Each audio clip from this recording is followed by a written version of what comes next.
looted. I think I'm not in Nairobi, and I believe that is a lie. Secondly, I was a supporter of Ruto. Nilimsupport and I campaigned for him and I voted for him. Na jana ndo niliamua ya kwamba like I can no longer support this guy. When seeing those young kids vile wanauawa na vile wanamalizwa. I think first nilikuwa na support ya kwamba the bill ikuwa dropped off. Now that imekuwa dropped off, I don't know if it's true or not. My question is to you, Wanyama and Afrocentric. What's the way forward for tomorrow? Okay, let's say watu wametokea. At the same time, jana tumepoteza few. I believe kesho occupying State House is not an easy thing. Ni jeshi imeshikilia. I think watu wengi watauawa. Are we ready for that one? Are we ready to lose thousands of youth just to occupy State House? What's after we occupied State House? Yesterday. Hey, technical difficulties. I'm telling you, internet is a problem here. Next speaker. Hey, can I borrow? Ooh, can you hear? Can you hear me? Can you? Hey, this is Kosge. I just have one thing to add before I drop off. I give out the mic. So, well, what I understand in every protest or battle or anything, there's what is called sanctuary ground, I guess, for a church, medical center, and schools. It happens in every other, kama ni war countries or anything. Ata Israel wako nayo na Gaza. Anyway, back to us. Whatever happened juzi vile walitia gas the hospital, the medics, and the guy who was shot by the police na walikuwa na the Kenyan flag.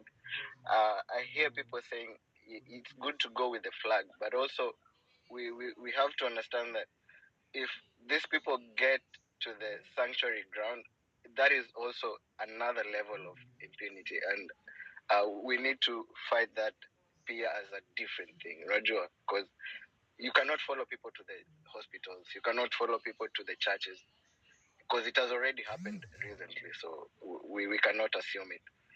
I think that is also what I wanted to point out. Thank you so much. Thank you too.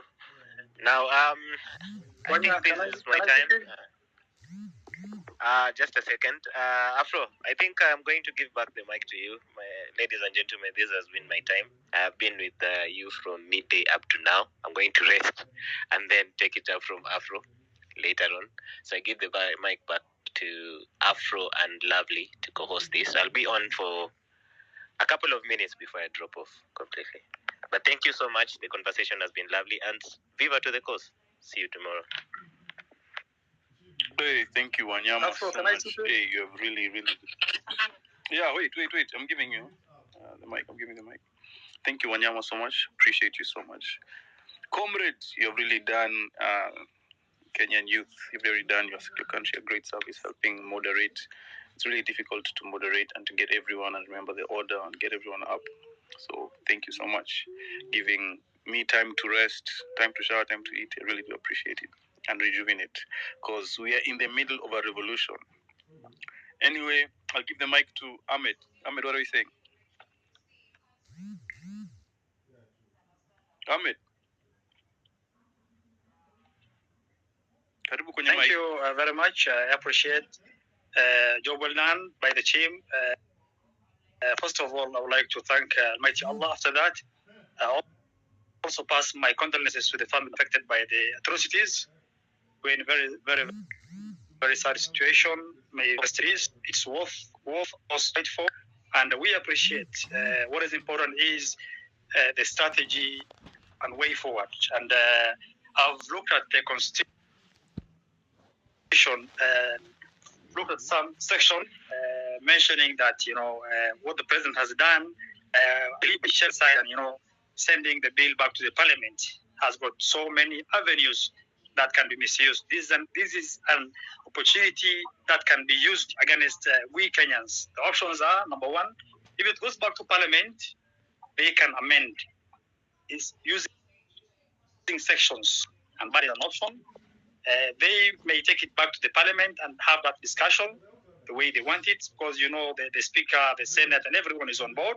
And these guys, they have the ability, since they're saying they have the numbers. So what is important for us is we need to put our heads together and use the folks who are in the legal experts to give us way forward. What are the avenues for us? The same constitution that has guaranteed us, all rights and sovereignty belongs to the Kenyans, also gives us channels and avenues where we can recall president, where we can recall members of parliament, where we can recall county assemblies.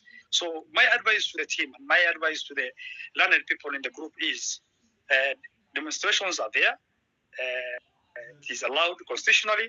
Is one of the avenues to put across a decent opinion regarding on the bills and other things that are disturbing Kenyans. But we need to look at the bigger picture. The issue we have now, the issue is long waited from successive governments from Kenyatta to today where we are. The problem that we have is systemic failures by leadership in the country. So let's address the root cause. We see now is just a symptom. That symptom waited now is a full-blown issue.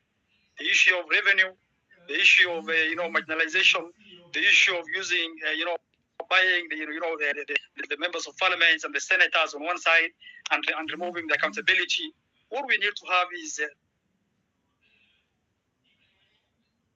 the way I had it from I think it was Zero, that ensure that the selection works independently, the executive works independently, and the presidency work independently.